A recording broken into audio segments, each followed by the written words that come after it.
إن الحمد لله نحمده ونستعينه ونستغفره ونعوذ بالله من شرور أنفسنا ومن سيئات أعمالنا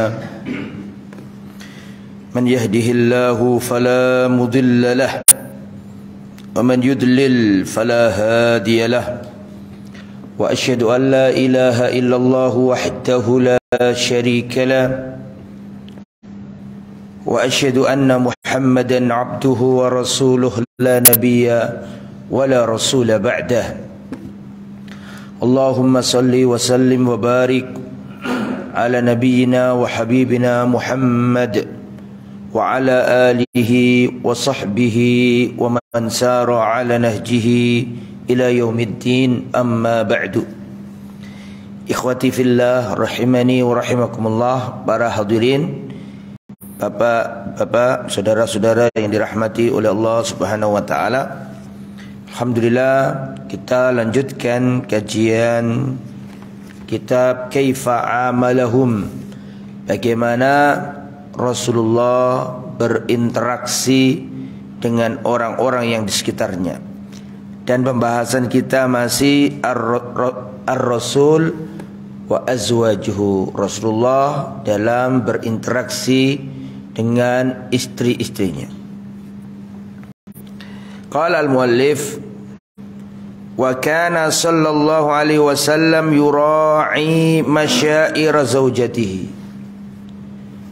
Dulu Rasulullah sallallahu alaihi wasallam memperhatikan perasaan istrinya. Wa ya'rifu hal hiya radiyatun alaihi am sakhitatun. Rasulullah paham kapan istrinya lagi senang, kapan istrinya lagi tidak senang. Rasulullah paham dan mengerti kapan istrinya lagi ridha dan kapan istrinya sedang tidak legowo. Yaqulu li Aisyah radhiyallahu anha, Rasulullah pernah berkata kepada Siti Aisyah, inni la'alamu idza kunti anni radiyatan wa idza kunti alayya ghadba. Hei Aisyah, sesungguhnya aku tahu kapan, atau sesungguhnya aku tahu bila kamu sedang ridho sama aku atau ketika engkau sedang marah sama aku tahu. Wa min aina ta'rif dzalik? Duh, ya Rasul, tahunya dari mana? Amma idza kunti anni radiyatan fa innaki taqulina la wa rabbi Muhammad. Adapun jika engkau ridha sama aku, engkau biasanya berkata la wa rabbi Muhammad, tidak, demi Tuhannya Muhammad. Wa idza kunti khadba, tapi kalau kau marah, engkau sering berkata la wa rabbi Ibrahim, tidak, demi Tuhannya Ibrahim. Paham enggak maksudnya? Jadi Aisyah itu kalau lagi enggak ada masalah, ridho, legowo sama Nabi, maka kalau sumpah biasanya la wa rabbi Muhammad, demi Tuhannya Muhammad. Tapi kalau sedang marahan sama Nabi, sedang tidak legowo, maka Aisyah berkata wa rabbi Ibrahim, demi Tuhannya Ibrahim. Maka Aisyah berkata, ajal, wallahi ya Rasulullah, benar wahai Rasulullah, ma ahjuru illa ismak, aku tidak sanggup memboikotmu kecuali sekedar namamu saja. Paham enggak maksudnya?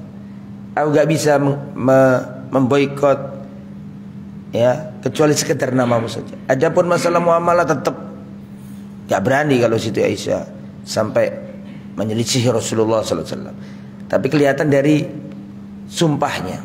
Kalau sumpahnya wa rabbi Muhammad, demi Tuhannya Muhammad, berarti ridho. Tapi kalau wa rabbi Ibrahim, demi Tuhannya Ibrahim, Nabi Ibrahim maksudnya sallallahu alaihi wasallam, maka Aisyah tidak legowo. Falam yakun minar rijal alladziina la yubaluna bi zawjatihim radina am sakhitin. Sakhitna, radina am sakhitna. Dan berapa banyak orang-orang, terutama laki-laki zaman ini, yang tidak memperhatikan istri-istrinya, tidak mengerti dan tidak tahu istrinya sedang ridho atau tidak ridho. فهذا النبي العظيم الذي لم تشغله هموم الدولة والغزو والجهاد وتجهيز الجيوش ونشر الدعوة في الإسلام في العالم. Inilah Rasulullah sallallahu alaihi wasallam, padahal beliau ini pemimpin negara, ya, pemimpin pasukan, jihad, menyiapkan prajurit, menyebarkan dakwah, mengajarkan manusia, menulis surat ke Kaisar Romawi, ke Persia. Meskipun demikian, beliau tidak pernah melalaikan urusan rumah tangga. Ya. Wa min dzalika mura'atuhu li masyairi ummil mukminin Safiyah radhiyallahu anha. Termasuk bab ini memperhatikan perasaan istri, itu juga pernah dilakukan Rasulullah terhadap istrinya yang lain yang bernama Safiyah binti Huyai bin Akhtab. Kita tahu Safiyah adalah salah satu dari istrinya Nabi yang dulunya beragama apa? Yahudi. Falamma ayyaratha Hafsah bi anna ibnatu Yahudi, ketika suatu saat Hafsah ini pernah mencela Safiyah. Hafsah binti Umar, istrinya Nabi, pernah mencela Hafsah. Pernah mencela Safiyah dan menjuluki Safiyah dengan ucapannya innaha ibnatu Yahudiyin. Sungguhnya Safiyah itu anaknya si Yahudi. Sebenarnya juga enggak dusta itu. Siapa yang enggak dusta? Yang diomongkan Safiyah benar apa enggak? Benar sebenarnya. Tapi kan bisa nyakiti orang begitu. Sungguhnya kamu itu anaknya orang Yahudi. Maka dibela sama Nabi, dafa anha Rasulullah, dibela sama Rasulullah. Wa tayyaba khatirha bi kalam yashruhu sadr wa yuhaddi'ul khatira. Maka dibela sama Nabi, dijaga perasaannya Safiyah. Fa an Anas ibn Malik, dari Anas bin Malik, balagha Safiyata anna Hafsah qalat bintu Yahudiyyin, telah sampai di telinganya Safiyah bahwa Hafsah ini penjuluki Safiyah dengan si anaknya orang Yahudi. Fabakat, maka menangislah Safiyah. Setelah menangis Safiyah, fadakhala 'alaiha an-nabiyyu sallallahu alaihi wasallam. Maka Rasulullah masuk ke kamarnya Safiyah. Wahia tabki, sedangkan Safiyah sedang menangis. Safiyah ini luar biasa loh pengorbanannya. Bapaknya mati, dibunuh Rasul dan para sahabat. Keluarganya hilang semuanya, termasuk suaminya. Tapi begitu dia tetap setia kepada Rasulullah sallallahu alaihi wasallam. Padahal biasanya orang Yahudi itu penuh dengan makar, konspirasi, licik. Kalau sekiranya Safiyah itu pendendam dan memegang tradisi Yahudinya, bisa saja ngeracun Rasulullah, gitu, sangat bisa. Tapi enggak, justru yang ada malah banyak riwayat-riwayat yang menunjukkan bagaimana perhatian Safiyah kepada Rasulullah sallallahu alaihi wasallam. Pernah Rasulullah sallallahu alaihi wasallam iktikaf, itu disambangi sama siapa? Safiyah. Sudah saya sampaikan kan? Kalau enggak salah. Sampai Rasulullah iktikaf di masjid, didatangi Safiyah. Karena Safiyah lama enggak ketemu sama Nabi karena orang iktikaf, ya. Sampean tahu sendiri Rasulullah kalau iktikaf berapa? 10 hari. Didatangi sama Safiyah. Ketika Rasulullah tahu Safiyah datang, maka diajak ngobrol sama Nabi. Setelah selesai diantarkan Nabi. Terus datang dua lelaki Ansor. Lelaki Ansor ini jalan berdua melihat Rasulullah bersama wanita. Maka dua sahabat Ansor ini pura-pura enggak tahu, terus jalan cepat. Maka ditegur sama Nabi, ala rislikuma, sebentar, jangan bergegas dulu. Innaha Safiyah, perempuan ini bukan perempuan yang lain. Perempuan ini adalah Safiyah, istriku. Ya, karena khawatir sahabat Ansor ini apa? Berapa? Bersuudzon, Loh, Rasul kok sama wong wedok? Maka Rasulullah perlu untuk menjelaskan mereka. Rasulullah bisa saja ngomong ini istriku, tapi Nabi lebih dari itu, menyebut nama Sofia. Otomatis itu kebanggaan karena namanya Sofia disebut oleh Rasul sallallahu alaihi wasallam. Inna Sofia, ini Sofia. Nah, ini menunjukkan bahwa Sofia ini masuk Islam dan Islamnya sangat baik. Ya, jadi ketika Rasulullah masuk ke rumahnya Sofia, Sofia sedang menangis karena dikata-katai sama Hafsah sebagai si anak perempuan dari orang Yahudi. Menangis, maka Rasulullah datang dan Rasulullah berkata kepada Sofia, "Ma yubkiki?" Apa yang membuatmu menangis, wahai Sofia? Qalat, maka Sofia menjelaskan duduk perkaranya dan berkata, qalat li Hafsah. Hafsah anaknya Umar berkata kepadaku, "Inni bintu Yahudiyin." Aku adalah seorang putri dari bapak Yahudi. Faqala Nabi sallallahu alaihi wasallam, maka Rasulullah sallallahu alaihi wasallam bersabda, "Innaki la ibnatu nabiyyin." Kau itu anaknya Nabi. Karena beliau itu keturunan siapa? Keturunannya Nabi Harun. Wa inna ammaki la nabiyyun, dan sungguhnya pamanmu juga seorang nabi. Siapa? Nabi Musa alaihissalam. Wa innaki la tahta nabiyyin, dan engkau di bawah kendali seorang suami, seorang nabi. Fa fima tafkharu alaik?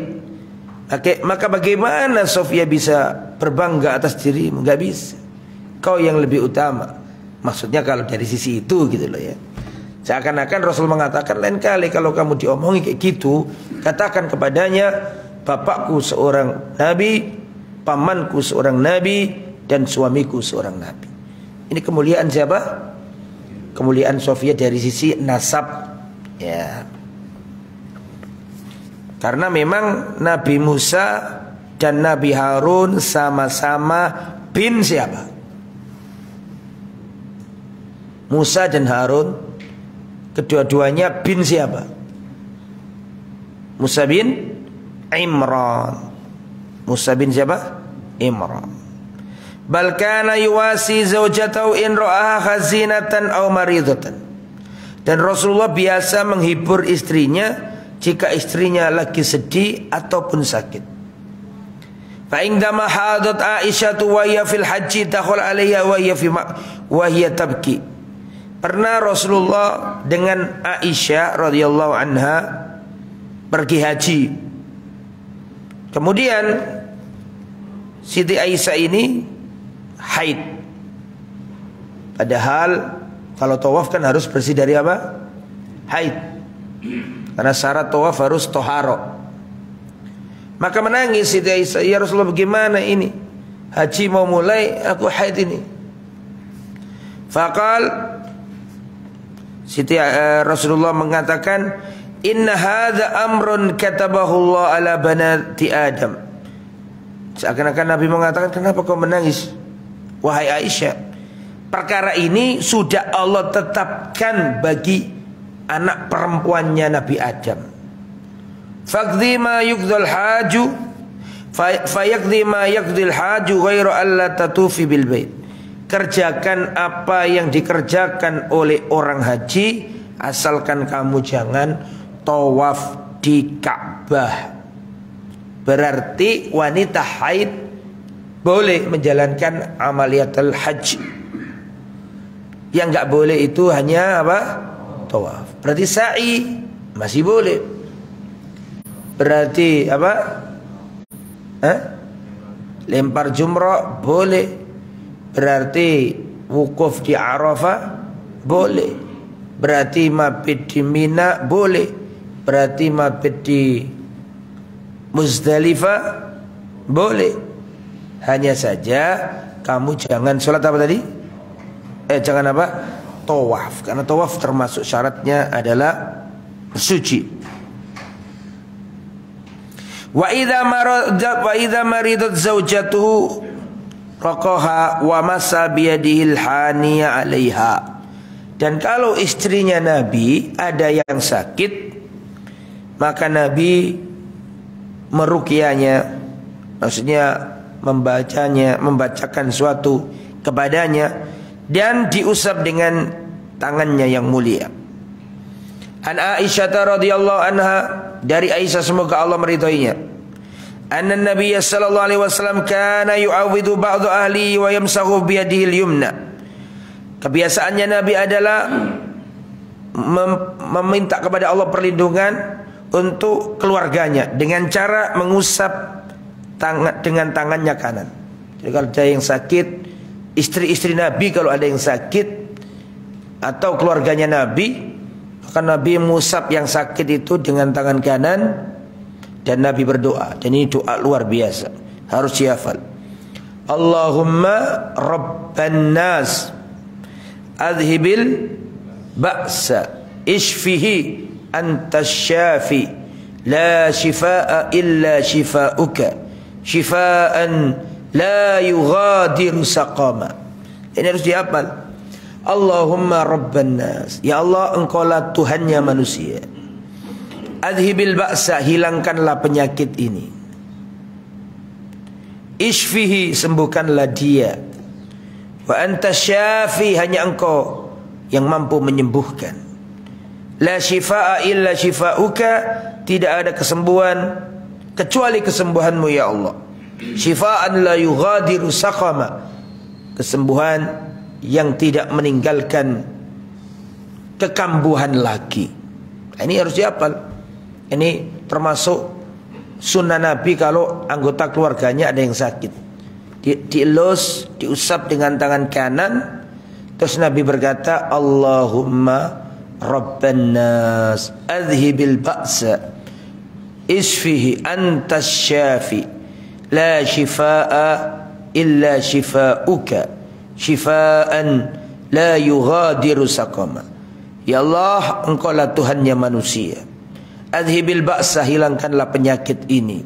Isfihi, sembuhkanlah orang ini. Anta syafi, hanya engkau yang mampu menyembuhkan. Shifaan la shifaa illa shifauka, tidak ada kesembuhan kecuali kesembuhanmu ya Allah. Shifaan la yughadiru saqama, kesembuhan yang tidak meninggalkan bekas atau kekambuhan lagi. Ini salah satu sunnahnya Nabi.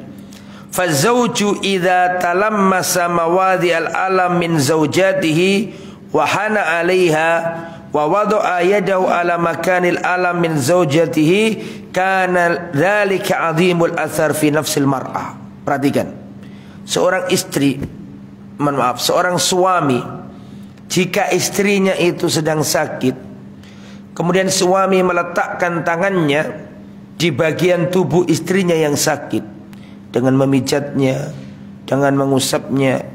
Kata pengarang kitab ini, kana lidzalika 'azimul athar, maka itu pengaruhnya sangat besar.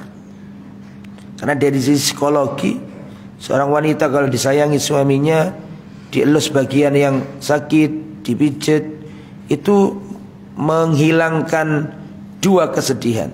Kesedihan yang pertama atau kepedihan sakitnya jasad, yang kedua dia dipompa secara jiwanya, sehingga itu akan mempercepat kesembuhannya. Makanya Nabi gak cukup gini. Kalau ada yang sakit nih ya, Nabi gak cukup gini. Allahumma adhibil ba'sa rabban nas isfi anta syafi la shifaa illa shifaa'uk shifaan la yughadiru saqama. Tidak cukup. Tapi Nabi mengusap. Karena orang sakit kalau diusap ada interaksi langsung, itu menambah. Jadi kejiwaannya semakin bangkit, tidak terpuruk, merasa disayang. Dan itu juga termasuk mempercepat proses kesembuhan. Itu yang dilakukan oleh Rasulullah. Rasulullah itu dokter jiwa. Rasulullah adalah seorang dokter jiwa, mampu ya meredahkan jiwa-jiwa yang kering dengan nasihatnya, dengan sentuhannya, dengan akhlaknya Nabi. Terus ya, wa an Safiyah binti Huyai radhiyallahu anha, dari Huyai binti dari Sofia binti Huyai, dan Rasulullah itu sayang banget sama Sofia. Pernah Rasulullah itu sama Sofia naik kendaraan, tapi terlalu tinggi kendaraannya. Perempuan lagi kan, kerepotan. Kuda saja, naik kuda kalau nggak ahli juga nggak bisa, ya kan? Maka Rasulullah jongkok, dan Rasulullah gimana ya, menjadikan lututnya Nabi itu loh, sebagai apa, tempat pijakan atau undak-undakan tangganya Sofia. Maka seorang suami juga perlakukan istri seperti itu, membukakan pintu mobilnya, kalau masuk pintunya dibukakan dulu. Itu biasa, itu bukan akhlaknya orang barat itu Rasul ngajari kayak gitu.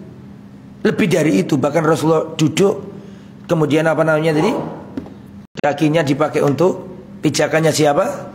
Sofia. Ya, an Sofia binti Huyai radhiyallahu anha. Dari Sofia binti Huyai. Ini dalil bahwa kekafiran tidak menghilangkan nasab. Kekafiran tidak bisa menghilangkan kekerabatan. Meskipun Huyai bin Akhtab ini orangnya Yahudi tengil, ya, dan jahatnya luar biasa, ya tetap dalam riwayat-riwayat dikatakan Sofia binti siapa? Huyai. Karena nasab nggak bisa hilang.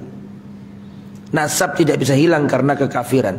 Ali adalah sahabat Nabi, wali di antara wali-walinya Allah. Namanya tetap Ali bin Abi Thalib. Meskipun Abu Thalib nggak masuk Islam.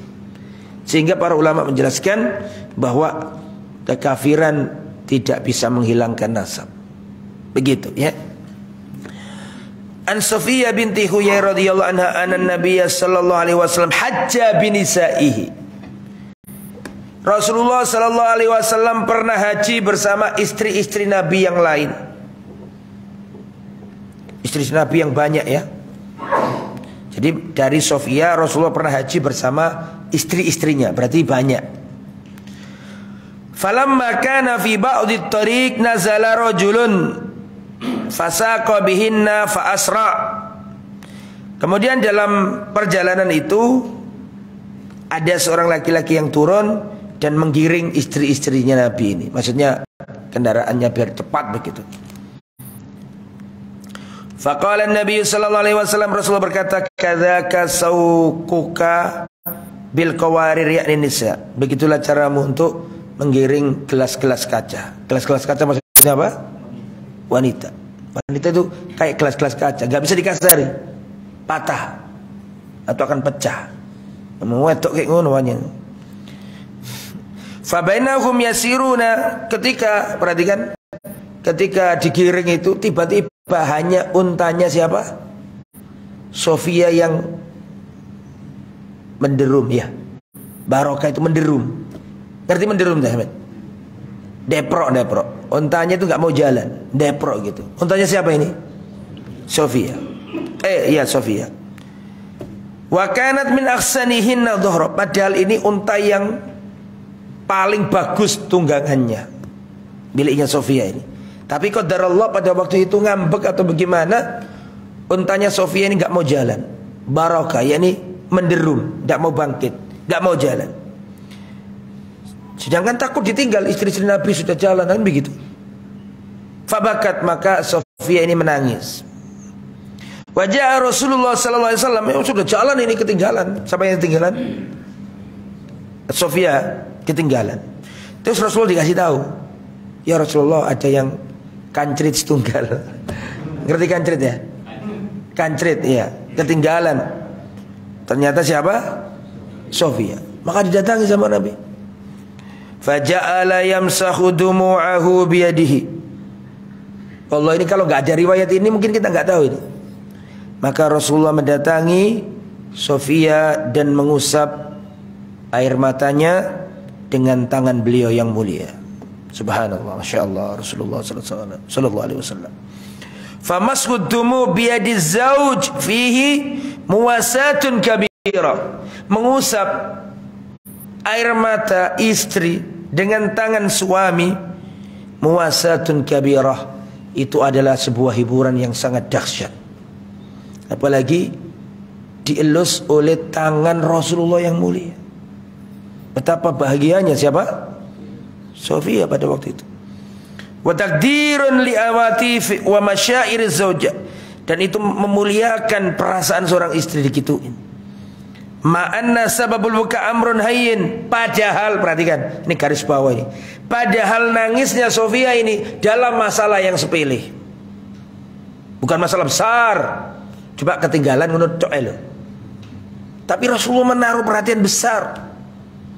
Padahal Rasulullah ini pemimpin pemerintahan, seorang kepala negara, ngurusi hubungan internasional dengan orang Romawi, dengan orang Persia. Rasulullah memikirkan dakwah Islamiyah, tapi ada masalah kecil saja tentang istrinya kayak gitu, itu tidak diremehkan oleh Rasulullah SAW. Nah kita ini kadang-kadang istri kita mengeluhkan apa, aku sibuk repot ya. Gitu orang sih Rasulullah enggak, padahal Rasulullah ini pemimpin negara. Begitulah akhlak Rasulullah sallallahu alaihi wasallam. Memang semua harus memperbaiki diri. Istri harus memperbaiki diri, suami harus memperbaiki diri. Dan cinta itu harus dipupuk ya jamaah. Karena cinta itu kalau nggak dipupuk gersang. Harus dikasih nutrisi. Ya, tunjukkan itu kepada istrimu. Nggak usah nuntut yang banyak-banyak kepada istrimu. Mulailah dari diri kita. Insya Allah nanti Allah akan memperbaiki istri kita. Perbaikilah dirimu agar kalau kau itu baik, Allah akan memperbaiki istrimu. Jadi masalah kita sama istri itu masalah kita, bukan masalah istri. Tergantung awakmu. Kalau kau perbaiki hubunganmu dengan Allah, kalau engkau perbaiki hubunganmu dengan istrimu, nanti Allah akan memperbaiki semuanya. Mulailah dari diri kita. Mengapa harus saya sampaikan ini? Karena banyak kejadian suami istri gersang, Pak. Tidak ada magnetnya lagi. Waktu dia berjalan, tidak ada ketertarikan sama satu sama lain. Hanya saja sudah terlanjur menikah, sudah masuk keluar kering kerontang. Nah ini cinta itu harus dipupuk, sebagaimana Rasulullah mengajari kita.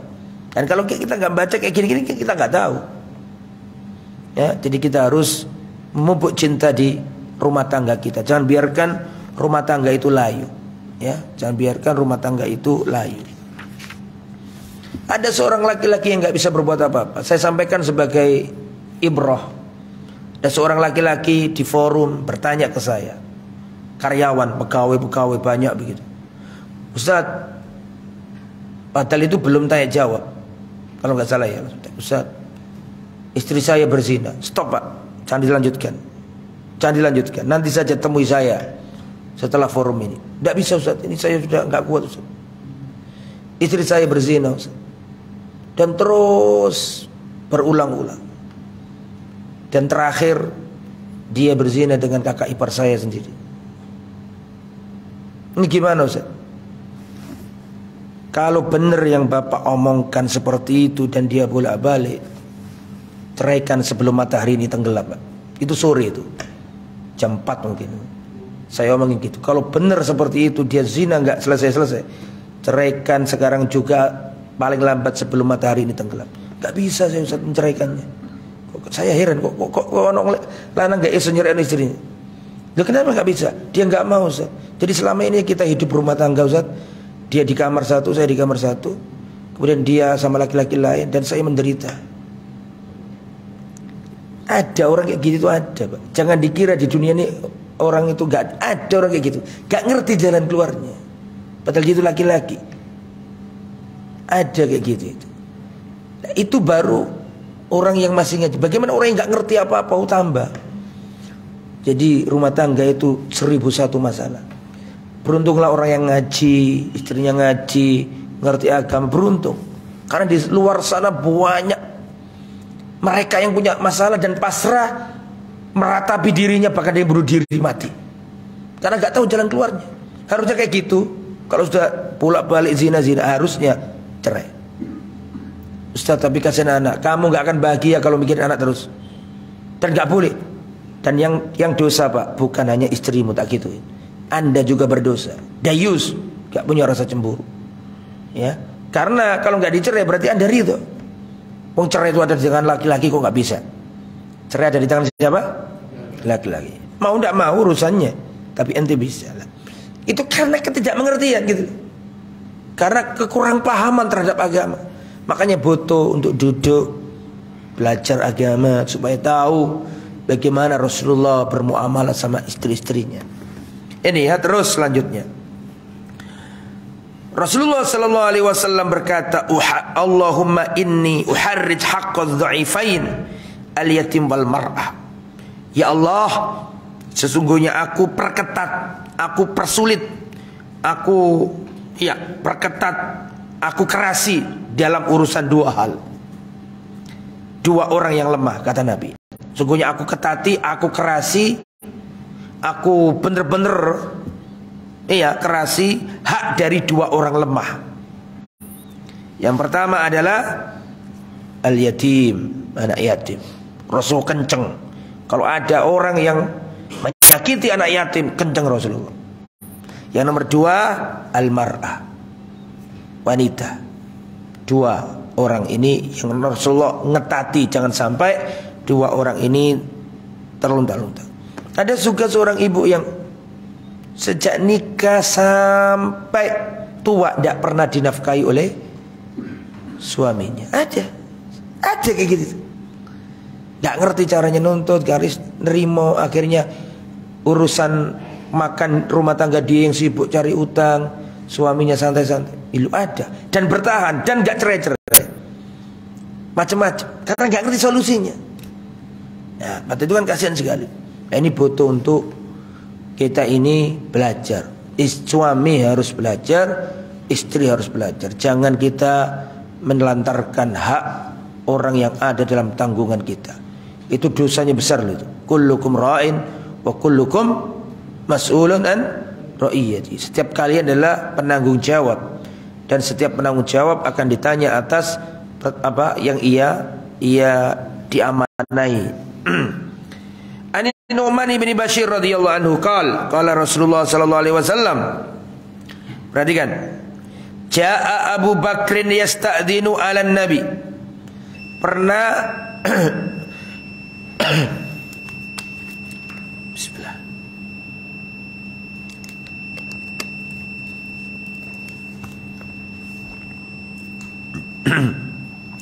Ja'a Abu Bakrin yasta'dinu 'alan Nabi sallallahu alaihi wasallam. Abu Bakar pernah datang bertamu ke rumah Nabi plus ke rumah anaknya. Siapa maksudnya? Aisyah. Ja'a Abu Bakrin yasta'dinu 'alan Nabi sallallahu alaihi wasallam. Fasami'a Aisyata. Maka Abu Bakar datang ke rumahnya Rasul, rumahnya Aisyah, minta izin untuk diperbolehkan masuk. Ternyata Umar dengar suaranya Aisyah itu tinggi, meninggi di depan Rasulullah. Wong wedok tetap, meskipun Aisyah tetap wong wedok, ya dah, meninggi. Wahiyya rafi'atun sautaha ala Rasulillah. Suaranya Aisyah itu didengar oleh siapa? Abu Bakar bersuara keras di depan Nabi. Fa'adina lahu. Terus kata Rasul, masuklah wahai Abu Bakar. Baru Abu Bakar masuk. Fakal, ketika di luar tadi dengar suara kerasnya siapa? Aisyah. Maka langsung Abu Bakar berkata, ya ibnata Ummi Rumman, wahai putrinya Ummu Rumman. Ummu Rumman siapa? Istrinya Abu Bakar. Betul toh? Ya, bukan kok ya ibnati, wahai anakku, ndak. Saking mangkeli. Ya benata sebenarnya kan ngomong kan, wahai anakku kan cukup kan. Pakai sing wedok kan. Ya benata Ummi Rumman, wahai anak Ummu Rumman. Ya. Kemudian atarfa'ina sautaki ala Rasulillah. Kok berani kamu ngangkat suara di depan Rasulullah sallallahu alaihi wasallam? Fahalan nabiyyu bainahu wa bainaha.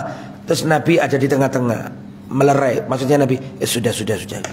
Mungkin bisa jadi Rasul pas ada masalah sama siapa? Aisyah. Falamma kharaja Abu Bakrin, ketika Abu Bakar ini apa? Keluar, ja'alan nabiyyu yaqulu laha yataradhaha. Ketika Abu Bakar keluar, maka Rasul berkata kepada Aisyah, liyataradzaha, ya, supaya Aisyah ridho, biar gak cemburu terus itu. Berarti Rasulullah kan merayu namanya, bujuk. Paham gak maksudnya? Ala tarayna anni qad hiltu bainar rajuli wa bainaka. Tidakkah kau melihat diriku wahai Aisyah, aku telah membelamu di depan ayahmu. Gitulah gampangannya. Tsumma jaa Abu Bakar. Kemudian datang lagi Abu Bakar, fasta'dzana alaihi, kemudian izin masuk. Fawajadahu yudhahikuha. Terus Abu Bakar menjumpai Rasulullah membuat Aisyah ketawa. Fa'adina lahu fadakhala. Maka masuklah siapa tadi? Abu Bakar. Faqala lahu Abu Bakar. Abu Bakar berkata, ya Rasulullah, asrikani fi silmikuma kama asraktumani fi harbikuma. Ya Rasulullah, kalian berdua, maksudnya engkau dan istrimu, kalian berdua menyertakan aku dalam perdamaian kalian, sebagaimana kemarin kalian juga menyertakan aku dalam perangnya kalian berdua. Paham gak maksudnya? Kemarin panjenengan sama Aisyah lagi bertengkar, aku jadi ikut-ikutan. Lah sekarang panjenengan sama Aisyah sudah ketawa-ketawa, aku sudah jadi ikut-ikutan. Paham gak maksudnya? Nah, seperti itu. Jadi begini, sampai tak kasih tahu. Orang Quraisy Muhajirin sama orang Medina Ansor itu beda karakter dalam bermuamalah sama istri. Sudah tahu? Sudah tahu? Sudah pernah disampaikan belum? Sudah. Ayo, siapa yang bisa jawab?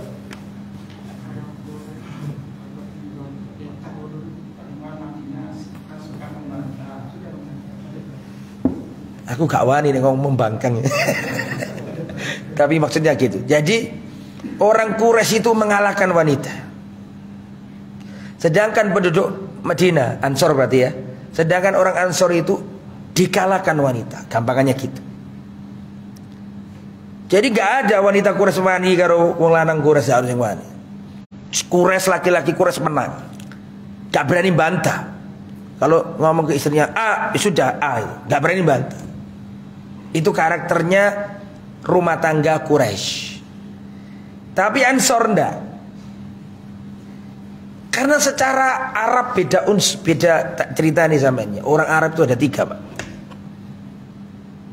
Yang pertama Al-Arab Al-Baidah. Orang Arab yang punah, yang sekarang nggak ada wujudnya. Siapa mereka itu, Ustaz? Mereka itu kaumnya Nabi siapa?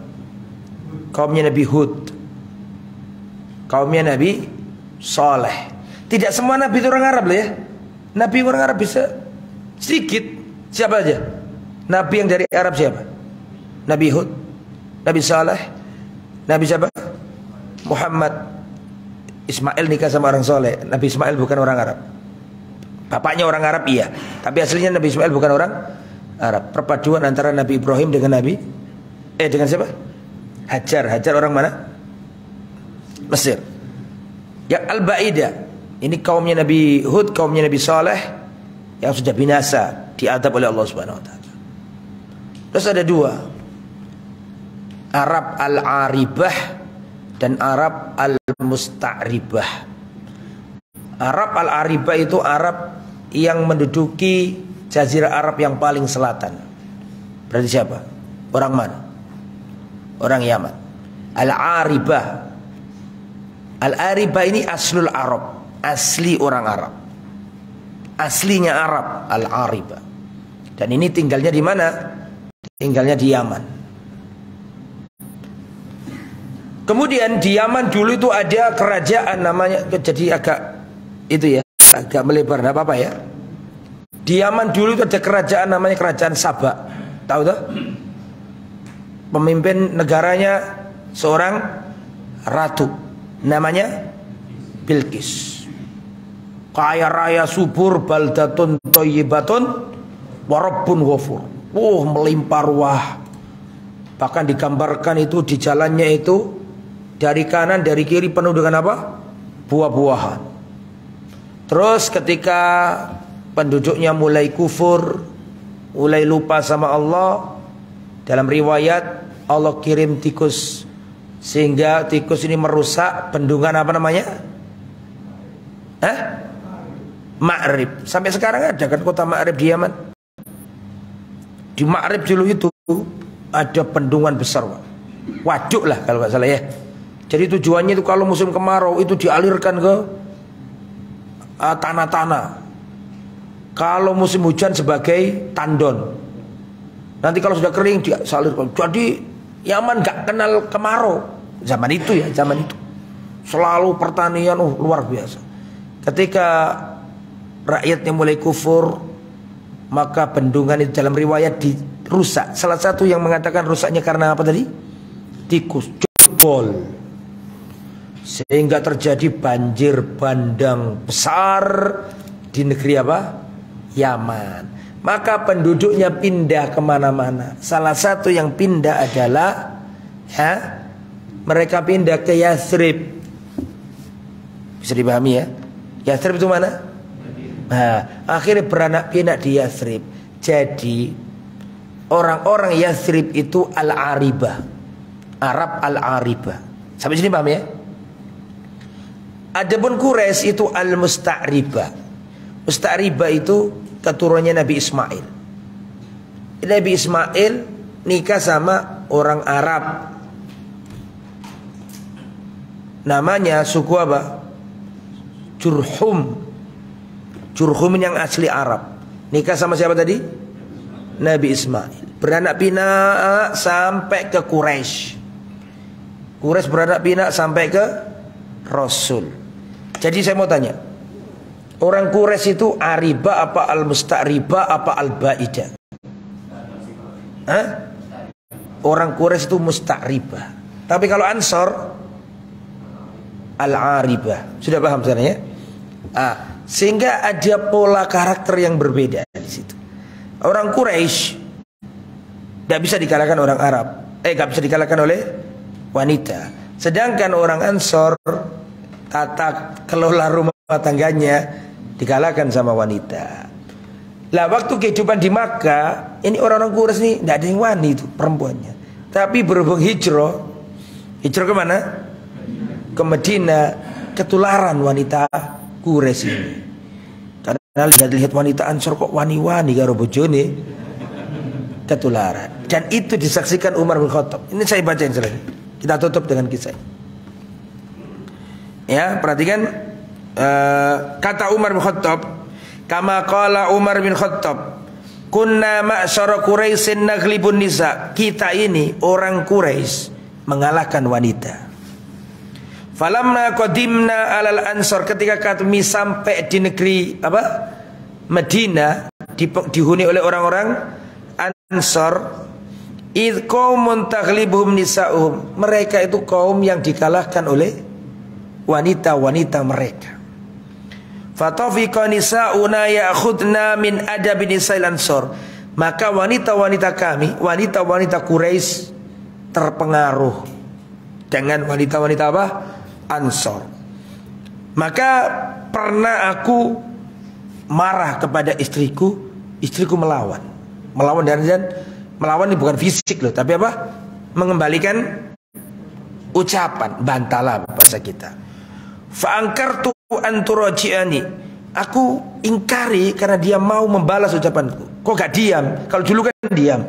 Ini saya marah, dia bantah. Maka saya ingkari keras itu. Maka istriku bilang, nah ini, matungkir an uraji'a, kenapa engkau mengingkari aku membantah dirimu? Fawallahi, demi Allah, istri-istrinya Nabi itu juga melakukan itu kepada Nabi. Kaget Umar. Mosok, termasuk anakku berarti. Siapa? Kok Zainab, kok Aisyah? Hafsah dah? Kan Umar tadi. Berarti siapa? Hafsah. Kaget.